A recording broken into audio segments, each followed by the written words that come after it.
لو واحده زميلتك او انتمتك قالت لك انا معجبه بيك وبحبك، هيكون رد فعلك ايه؟ اقول لها وانا كمان عاوز. مش هاخدها في مشاعر ولا لا انا كمان معجب بيكي ولا حاجه، ولا يعني المشاعر دي حاجه مقدسه جدا. وانا كمان بحبك. نو كومنت. والله بحبك انا كمان على طول كده. روح لامك.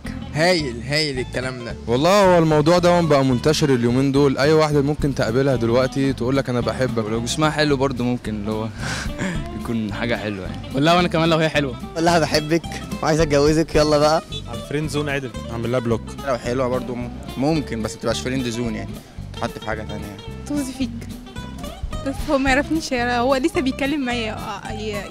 ايه ازاي؟ انت شايف لو ممكن يعمل كده ليه؟